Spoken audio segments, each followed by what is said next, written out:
So I grew my YouTube channel from 0 to over 1 million subscribers while I was working full-time as a doctor. But that was back in 2017 through 2020, and things are very different. So if I was starting from scratch again today, without any of my existing followers, but still knowing what I know, this is what I would do. So in this video, we're going to be talking about the 3 S's that lead to success on YouTube. We're going to talk about how the goal that you have for your YouTube channel and business changes the strategy that you need to follow for your channel. We're going to talk about the most important skill you need to learn to drastically increase your chances of success. And we're going to talk about the salient systems that you want to build into your YouTube channel if you are going for the goal of the 3 F's: fun, fulfillment, and financial freedom. And by the way, if we haven't met, hello, my name is Ali. I'm a doctor turned entrepreneur and author of the New York Times bestseller, Feel Good Productivity. And since 2017, here on this channel, I've been documenting my journey from broke-ass medical student to working full-time as a doctor to then becoming an entrepreneur and an author. Building a YouTube channel has completely and utterly changed my life. And so in this video, I'd love to share my perspective on this for whatever it's worth. Okay, so the way to think about this is that there are 3 distinct factors that contribute to the success of a YouTube channel and help you build a YouTube channel that makes lots of money and helps you have lots of fun, fulfillment, and flexibility and freedom and all the fun stuff that we all want. Thing number 1 is your skills. Your skills at actually making decent content, content that gets people to click, content that gets people to watch, and content that gets people to know, like, and trust you as a human being. The second key thing that we need for a successful YouTube channel is strategy. It's not just about knowing how to make good videos, because you can know how to make really good videos, but if your strategy sucks, if the way that you're approaching the making of the videos is not very good, then you kind of end up with a YouTube channel where you've just got some like really solid high quality videos, but like no one's really watching, no one's really following you, and you're certainly not making any money out of it. And then the final part that makes this work sustainably is systems. You can have really good skills and you can pair it with a really good strategy, but if you don't have systems to help facilitate the content output of your YouTube channel, you're going to burn out very quickly, and you're not going to be doing it for long enough, consistently enough, and sustainably enough to actually see results. Now, I would like to double click initially into the strategy point. So we're going to put skills and systems aside. We will definitely come back to those a little bit later. Now, in order to figure out what our strategy should be for our YouTube channel, we kind of need something that comes upstream of strategy, and that is we need to have a goal. A strategy is basically a plan that gets you to a particular goal, and so in order to have a strategy, we need to know what our goal is. What is the goal for your YouTube channel? Now, in general, when it comes to goals for a YouTube channel, most of us have some combination of 3 specific things that we want. And these are the 3 F's of fun, fulfillment, and finances. We want a YouTube channel that is heaps of fun to run because we enjoy the idea of making videos and it seems like a cool, fun, enjoyable thing to do. We want a YouTube channel that gives us fulfillment, so it has some kind of impact and it makes us feel good that we're using our strengths and using our skills to have an impact on other people. And of course, some of us want to be able to make money from our YouTube channel. For some people, the dream is some pocket money, maybe a couple of $100 a month, maybe a couple of $1,000 a month. My dream initially when I started my business was to make £3,000, which is like $4,000 in additional passive income every month, because that would have allowed me to go part-time in my day job of being a doctor. There is a 4th F that sometimes comes into this, especially kids these days. A lot of people want to start YouTube because they like the idea of becoming famous in some kind of way. But in general, as people grow older, they tend not to care so much about the fame side of things.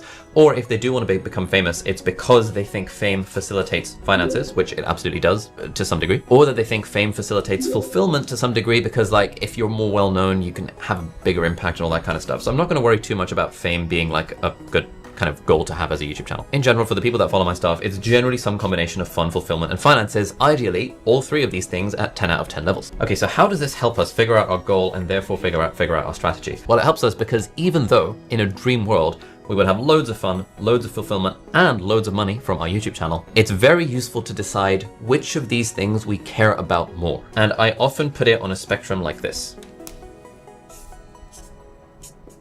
How much do you care about the financial side of being a YouTuber versus how much do you care about the fun and fulfillment side of being a YouTuber? Because if, for example, you don't care about finances at all, you're like, you know what, I don't really care about making money from my YouTube channel, I just want to do it as a thing that's fun because I love the idea of making videos. In that world, you actually don't need much of a strategy. You could totally make videos about whatever you want, whenever you want. You don't need to be consistent. You don't need to have an upload schedule. You don't need to watch videos like this one that give you advice on how to grow a YouTube channel or any of that kind of stuff. It's when you start wanting to do YouTube for the money, wherever you are along the spectrum. Maybe you're like, I love the idea of doing YouTube for the fun and the fulfillment, but and if it works, it would be so nice to make some money from it. Now you have some kind of financial motive behind your YouTube channel, and that is where having a sensible strategy really helps. This would be people that treat YouTube more like a business rather than a hobby. Again, of course, we want all of the above, but it is useful to be honest with ourselves about why we are trying to do the thing. And this is how we can think about strategy. There are 3 entities that we need to be a little bit strategic about if we are approaching a YouTube channel.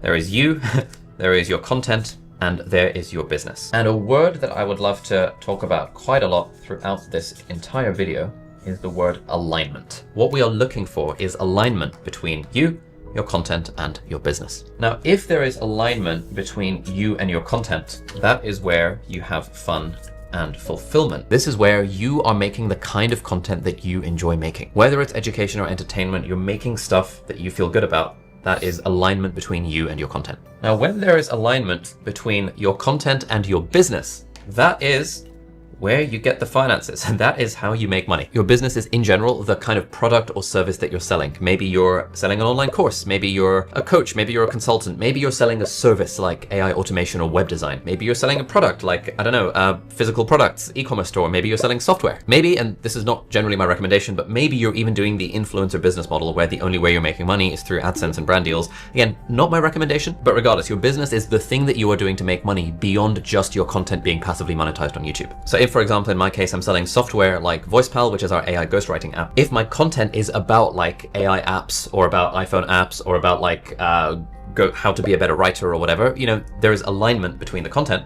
that's the stuff I'm making videos about, and the business, i.e. the thing I'm selling. If like I'm Aman, who's one of the students in our YouTuber Academy, my content is around helping students land a software engineering job, and my business is around helping students land a software engineering job, there is alignment between the content and the business, and therefore I'm much more liable to make money. If I'm like one of our other YouTuber Academy students, Kepi and Ben, and the business, the thing I'm selling is a paid membership community that teaches people songwriting, then there is alignment between content and business if my content is also about teaching people how to write songs. And in Kepi and Ben's case, that's exactly what their content is about, which is why Kepi and Ben are making decent money, decent finances from the content and the business. When you have alignment between you and your passions, and also your content, and also the business that you use to make money, when you have alignment between all those three things, that is when you get our perfect trifecta of fun and fulfillment and finances. So if I were trying to build a YouTube channel completely from scratch, and if I knew that I wanted fun, fulfillment, and finances, I'd be really focusing on this word alignment. How can I get alignment between me, my content, and my business? How can I make sure that the content I'm making is stuff that I personally vibe with, which would give me the fun and the fulfillment? And how can I make sure I've got some kind of sensible business model so that the business aligns with the content so that I can actually make money? Now, here's the thing. Most people don't know exactly what this is going to be from day one. And you certainly don't have to know this from day one. You could totally just start making content about random stuff, and then your niche can emerge over time. And then eventually, after creating content for a long enough time, you can then figure out what's the business model going to be. For example, there is a guy called Jeff Su, who is also a student on my YouTuber Academy. He started out a few years ago making content about productivity tools. He had a job at Google at the time, and he didn't really care that much about making money. His passion, what he cared about, was the fun and the fulfillment, because he really liked teaching. And so he made content around productivity for a few years. And then over time, as he became this sort of like productivity for working professionals guy, he was then able to figure out like what products he can sell around it, like course on how to use Google Workspace if you're a professional. He started out with alignment between what he wanted to do and the content he wanted to do, because he didn't really care about making money, at least in the early days. And then the product was able to emerge as a happy side effect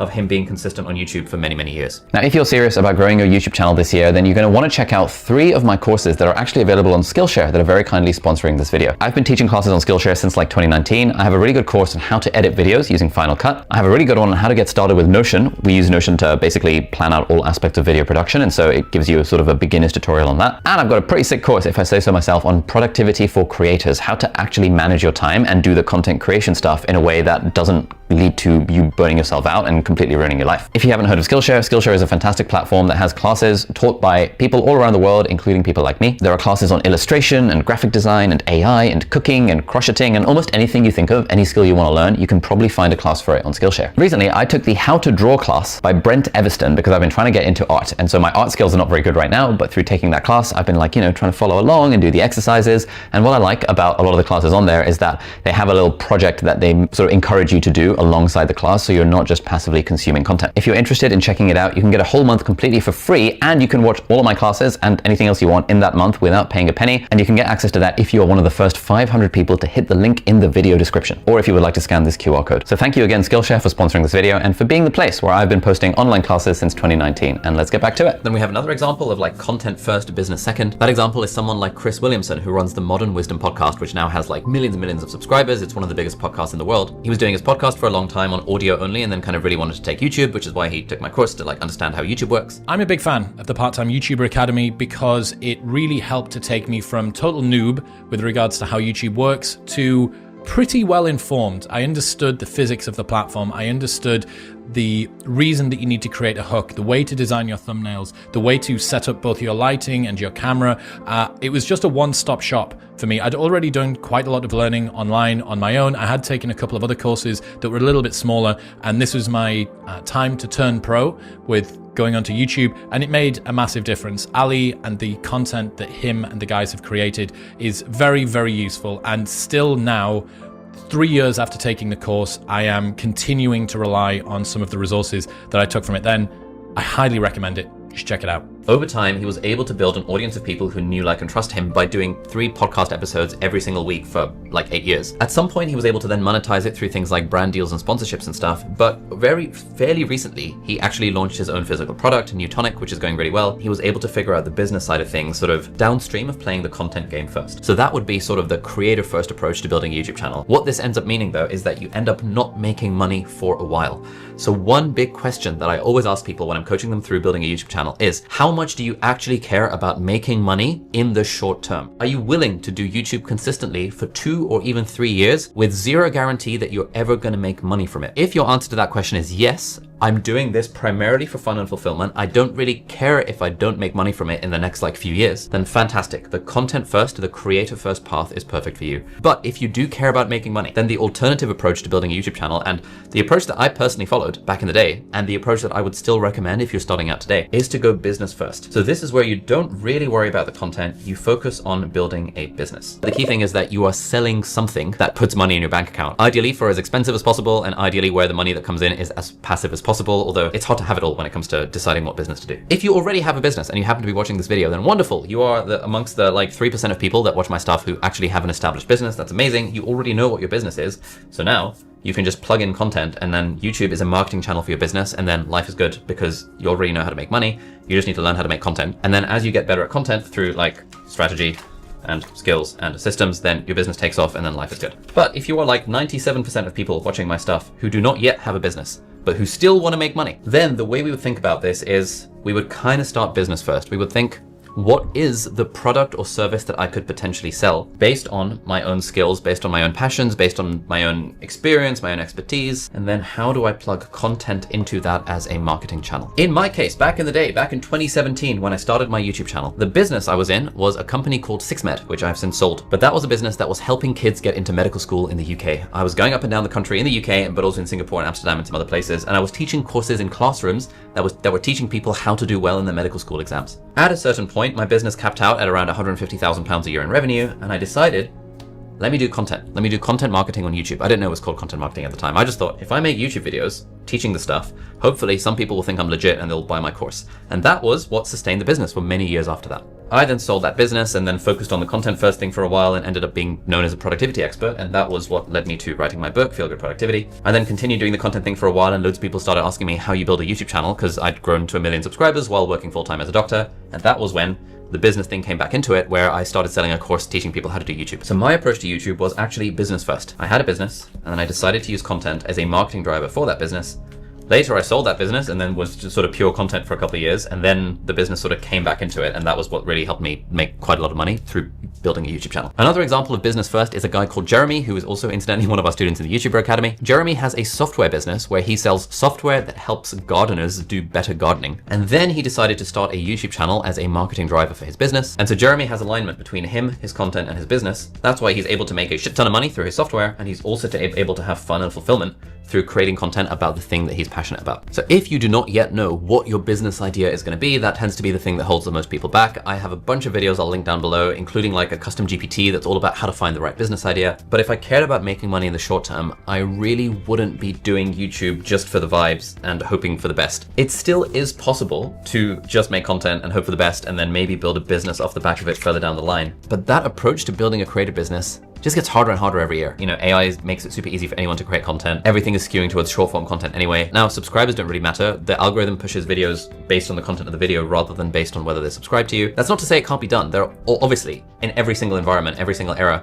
even when things are very saturated, there are people succeeding. It's just that if I was starting again completely from scratch and I had all the skills, but I didn't have any of the audience, any of the network or the business initially, I would try my best to figure out first, what skills do I have that I can use to solve problems for other people? Ideally, those problems are as painful as possible. Ideally, solving those problems involves some kind of expertise that I have. And once I have an idea of what my business is going to be, then I would think about creating content that is aligned with me and my business. And then I would be much more likely to get to finances and fun and fulfillment without spending years in the grind of making videos without actually making any money from it. The caveat to all of this advice is that if you've been thinking of starting a YouTube channel for a while and you haven't yet made any videos, you can completely ignore this advice, because the other framework that I've not talked about in this video, but I've talked about in many, many other videos over the years, is the framework of get going, get good, and get smart. In the get going stage, we want to be making around 7 videos without overthinking anything at all. You can basically, if you've made less than 7 videos on your channel, you can ignore literally everything I've said up until this point and just make those 7 bloody videos, because I guarantee the process of making those 7 videos will teach you way more about yourself and about life and about business and about YouTube than watching a shit ton of videos about optimizing the perfect strategy while having never actually made a YouTube video. I have another video down below that will tell you exactly what 7 videos to make if you're worried about what 7 videos to make. But yeah, get going. At that point, we're in the get good stage, where I generally recommend people make another 20 to 30 videos where they're not worried about the strategic side of it. This is where you can start thinking strategy as well, but like, you know, this is where you're focused on the craft of video making. You were focused on actually building some of the skills. Because what you might find after making 30 videos is that you actually freaking hate making YouTube videos. Maybe you'll find that you prefer writing instead, so maybe LinkedIn or Substack is better for you. Maybe you hate the idea of long form content, and so you might want to do short form content on Instagram or TikTok instead, because you vibe with that a lot more. And then once you've decided that like this YouTube thing is the thing that you want to do, then we can sort of be as strategic as we like. I'm not too wedded to you making like 30 videos before you think strategically, but I'm definitely wedded to you making at least 7 videos before you start overthinking your niche and overthinking like, Ali said there's no point unless you have a business. Bro, just make the 7 videos first, and then we can talk about whether there's any point in continuing to build a YouTube channel depending on what business is going to be around it. Okay, so at this point we've decided we want fun, we want fulfillment, we want finances. We are going to try and create content that is aligned with the business, where we're selling something sensible on the back end of it, and we're going to try and make the content and the business aligned with our own personal passions if we absolutely can. But another thing worth knowing at this point is you will get bored of your content way, way, way faster than your business will stop benefiting from your content. Because here's the thing, right? Like, you are not a static entity. You contain multitudes. And so your own perspectives and your own opinions and your own like values and your own like interests are gonna change over time. I started making videos back in freaking 2017, making videos helping people get into med school. Do I still care about helping people get into med school? Not particularly. But if I was still running a business that relied on helping people get into med school, then I've like evolved way beyond that. My content is gonna start to feel weird, because now my content is misaligned. So either I change my content to reflect where I'm at, and then the business suffers, or I keep my content aligned with the business and then I suffer and I have no fun and fulfillment anymore, because there are miles of misalignment between what I'm interested in and what my content is interested in. In general, you'll make way more money if you stick to one thing and stick to doing it for a very long time. However, you and your own interests are probably going to change faster than your business can evolve. And so this is the conundrum that every YouTuber has pretty much after probably a few months to a few years of doing content. At this point, what some people do is that they sort of just start business after business. Like one day they're doing a course on productivity, and then the next day they're doing a course on how to build a YouTube channel, and then the next day they're doing a course on like how to start a business. It's like, you can do that. I've kind of done that a little bit over the years, where I want my content to be broadly aligned with what I care about. And I'm okay with taking the hit of like having to build a business that aligns with that to maximize my fun and fulfillment. But really, ideally what we're trying to do is just sort of keep these things in alignment. They might start out in alignment, they're gonna go out of alignment very quickly, and then our job as YouTubers to, if we want to continue sustaining the gravy train of fun, fulfillment, finances, and freedom and flexibility, is to try and keep these as aligned as we possibly can. So if you're at this point in the video and you're thinking, okay, what do I do in my YouTube channel and or business around? Here are some questions that are very practical that you can answer. You can pause this video and you can answer these questions, or you can do some journaling about them. Question number 1, if you were to build a YouTube channel and you knew you could never make any money from it, what are the sorts of topics you would want to talk about? This helps you identify what you're actually passionate about and where your interests might lie. Question number 2, if you had to start a business and you were only allowed to sell something that was at minimum $2,000, what might you potentially sell? Question number 3, if you were to start a business and you had to sell a cheap digital product, what kind of topic would you build your digital product around? Question number 4, if you were starting a business and you had to build a physical product business, what physical thing would you potentially sell? And question number 5, if you had to start a business where you had to make content about the thing that that business was talking about for the next 5 years, what sort of topics might you be interested in doing content and business about? All of these questions are basically getting at the idea of like, what do you actually want to do? It comes back down to the idea of strategy. If you know what your goal is, you can then figure out a strategy that will get you there. And my hot take in this video is that the more you have this magic word, alignment, the more you have alignment between you, your content, and your business, the better your life will be. Oh, by the way, this is a little secret if you're at this point in the video. If you find me on Instagram and you DM me the word strategy, that will give you a very, very special exclusive offer on our part-time YouTuber Academy. So if you DM me the word strategy, then you can find out more about that if you're interested. Let's now talk about the critical skills you need as a YouTuber for your channel to become successful. Now, for the most part, the skills you're developing at being a YouTuber are trying to get at 4 distinct things, which are in these 2 categories. Thing number 1 is you are building the skills that encourage people to click on your videos. The skills around how do you make a title that's intriguing enough and clickable enough without being clickbaity, and how do you make a thumbnail using AI, using Photoshop, using Canva, using whatever, maybe you're outsourcing it to an official graphic designer. How do you make a thumbnail that is sufficiently clickable? There is a major skill set associated with that. Then there is a major skill set around how do you actually get people to watch your videos? You know, there's this whole thing of YouTube is not a video platform. YouTube is a click and watch platform. Someone has to click on your video, otherwise they're never going to watch it.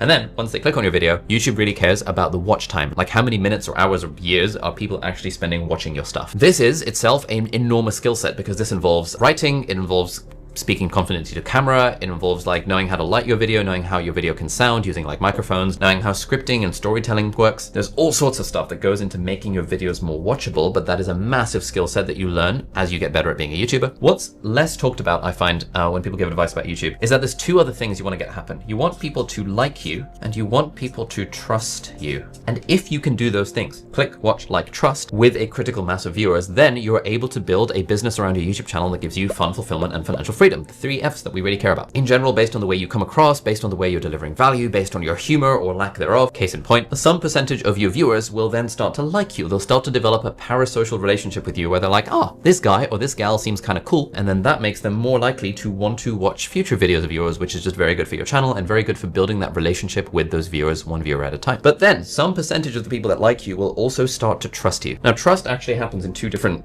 domains. One thing that viewers start to trust is your integrity. They start to think, you know, oh, this person seems like a nice person. They seem very honest. They seem like they've got good integrity, good character, all of that kind of stuff. And that is important. But another thing that's also very important is they start to trust your expertise.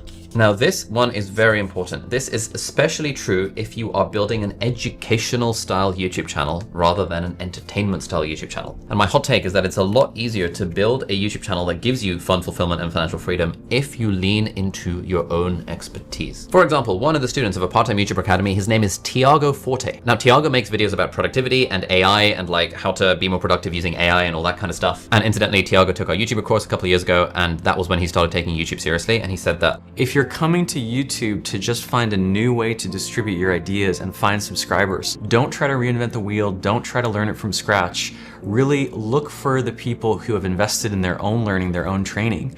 And I can't imagine, I don't know of any other program that does that better than Part-Time YouTuber Academy. Tiago is not coming out there on camera and telling jokes and being like a freaking stand-up comedian or doing any kind of Mr. Beast type stunts. He is merely providing lots of really, really valuable information and is able to demonstrate credibility and expertise in the niche of productivity, AI, personal knowledge management, building a second brain. When someone clicks on Tiago's videos, they click and watch and they're like, oh, this guy knows what he's talking about around productivity, personal knowledge management, AI, etc., etc. Some people start to like him. They're like, oh, I like this guy. Some people then start to trust him, and he is a very trustworthy guy, very nice, very high integrity. I've gotten to know him over the years. And crucially, they trust his expertise. Now, why is that good for Tiago? Well, it's very good for Tiago because Tiago sells products that are based around his expertise. He has a course on personal knowledge management. He has a course on productivity. So that means when people watch his YouTube videos, they think, whoa, this guy knows what he's talking about. And then some percentage of those viewers will then want to click through and see what his paid offerings are. And in general, when you are building a business based around your expertise, if you can use those expertise to solve a problem that someone else has, ideally a problem that either helps them make money or save a lot of time, you can then charge quite a lot of money for your expertise because you're solving a big enough problem. The problem that YouTubers who are generally in the entertainment world have is that they actually find it very hard to monetize. Unless they're absolutely huge, like someone like Mr. Beast, then they can monetize, but they're not monetizing their expertise. They're monetizing their attention through like a chocolate brand or through like a burger brand or, you know, KSI and Logan Paul through like an energy drink. No one is buying those things because those creators have demonstrated expertise in anything. They're buying it because they really like and trust the creators, and they'll kind of buy whatever the creator is pointing to. But that's really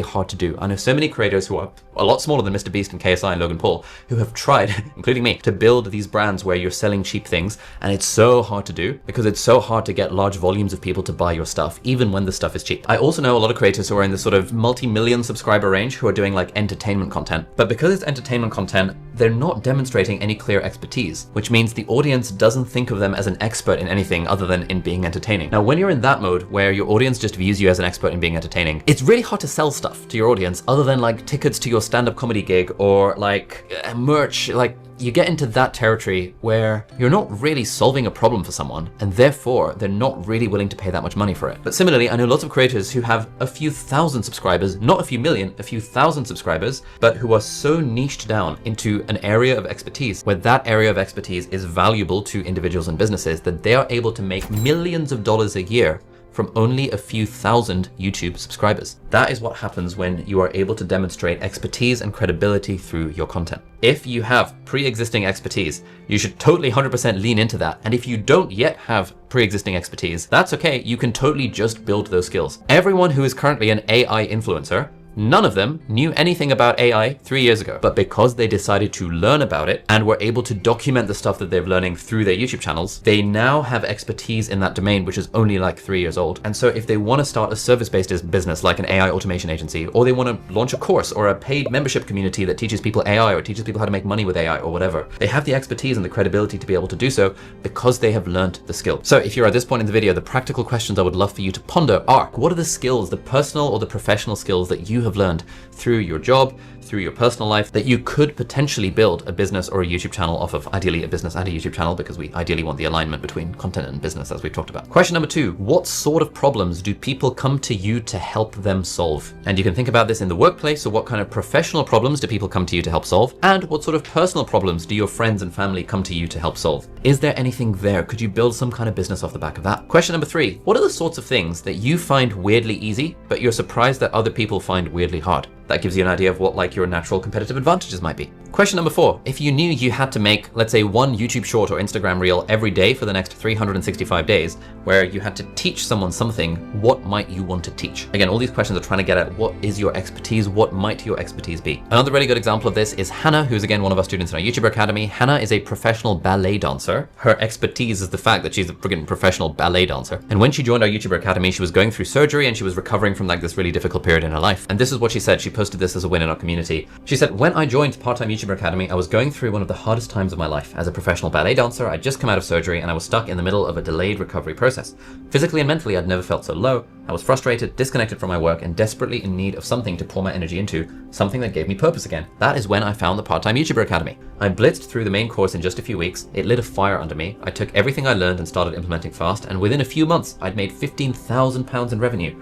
I've launched my second online course, I have 3 more in the pipeline, and I'm now getting ready to launch my very own academy this August. The biggest mindset shift was learning to let go of the belief that I had to do everything myself. I used to dread the idea, for example, of working with editors, thinking it would be too much hassle to explain my style or vision, but I finally made the leap and now I have 2 editors helping bring my content to life. I've also built a full YouTube production system in Clipflow, and content is now running like clockwork. None of this would have happened without Part-Time YouTuber Academy giving me structure, strategy, and most importantly, belief. To anyone sitting on the sidelines, especially if you're going through a tough season, this work matters. It can truly change everything. Thank you to Ali, you're very welcome, and the entire PTY community for shaking things up when I needed it the most. Now, how can Hannah make £15,000 in just a few weeks after taking a YouTube course? Well, it's because she's got expertise. She's a professional ballet dancer and she's leaning into that pre-existing expertise. If you're watching this, you are probably not a professional ballet dancer, but you're probably an expert at something or other. Like, what are the skills or expertise that you have that you could build your content around? You don't need to be that entertaining to like make a big difference in someone's lives by teaching them stuff, and therefore being able to sell things that are based on that expertise, like an online course or a membership community or a service or a consulting program or things like that. Now, this is all talking about skills, but it really is also a strategy question. It comes back to the point we made earlier around alignment between you, your content, and your business. When your content leans into your own expertise or into your own niche, dare I say, it becomes actually a lot easier to make better content and also to monetize that content, because it's a lot easier to be known for one thing than it is to be known for loads and loads and loads of different things. But if you don't have systems, then you are having to manually do the work every single time you make a YouTube video, which is fine for your first video. It's fine for your first 10 or 20 videos, but very, very quickly you run into the issue of like, this shit takes so much time. How can I possibly sustain this for years? That is where systems come in. You basically want to break down every aspect of YouTube video production into like a flowchart or a pipeline, almost like you're an assembly line at a factory. And then you're trying to find ways to systemize every step as much as you can without losing the soul and the authenticity that comes from actually being a creator. Firstly, you have ideation, actually coming up with the idea or the concept for the video. Again, super easy when you're just making your first 5 videos. But, you know, if you look at someone like me, where I've made like 1,000+ videos over the last 8 years, you start to run out of ideas pretty quickly, and then you start needing some kind of system for idea generation. Then you need some kind of system for the 3 things of title, thumbnail, and hook. This is sort of like the packaging of the video. Now, yes, of course, you could manually think about the title, manually create the thumbnail every time, and manually really think hard about like the first 30 seconds of the video. But if you have some kind of system for it, like we've built over the years, you know, given a concept, you can like record a voice note about the concept, you can put it into an AI, give it a sensible prompt, and it can generate title ideas for you. You can put that concept into various AI tools and it can generate thumbnail concepts for you as well. And then you can just pick which one you like, and then you're able to take the photo and then edit it in Canva or Nano Banana or whatever tool you want to use to make the thumbnails. Over time, you develop your own templates. Like I've got my own template system for all the thumbnails on my channel, which is why you notice they look kind of similar. Then it comes to actually writing the video itself. This is the pre-production process. Now, the mistake a lot of YouTubers make at this point is that they script all of their videos word for word. You can do that. It just takes absolutely bloody ages. We recommend you do bullet points instead. And actually, this is one of the wins that Frederick, one of our students, posted. Hey fellow YouTubers, I just want to share a big win from applying the lessons in PTYA. I feel like things are really starting to click and pay off big time. From my latest video, I leaned into the triplet bullet point structure for the script outline. It was so much easier than scripting word for word. This means I went from idea to published video in just 4 days. This is something that used to take me 2 full weeks because I was grinding through word for word scripts.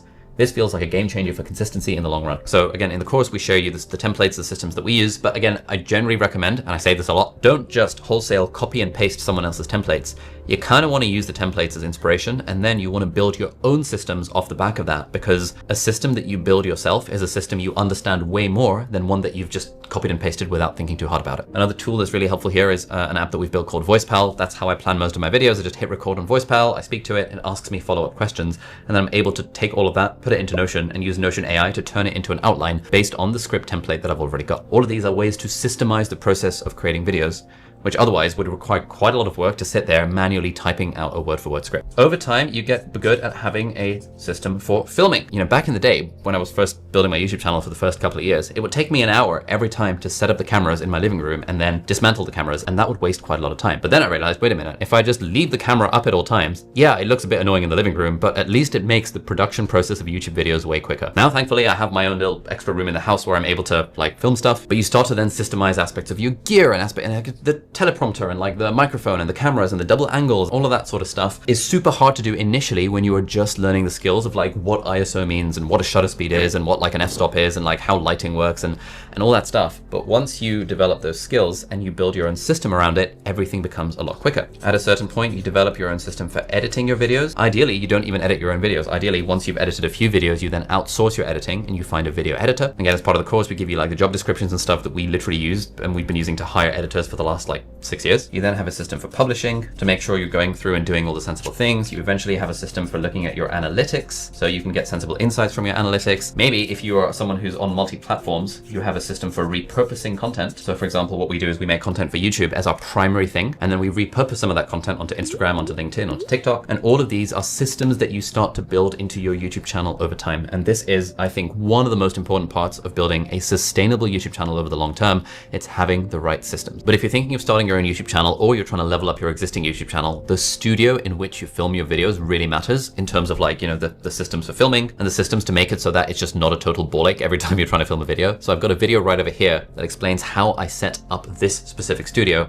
where I'm talking you through exactly the process of how I set everything up from scratch, all the rationale behind it. And so you can see how this filming system evolved over time in a brand new, very small room. So that'll be linked right over there. Thank you so much for watching, and I'll see you hopefully in the next video. Bye-bye.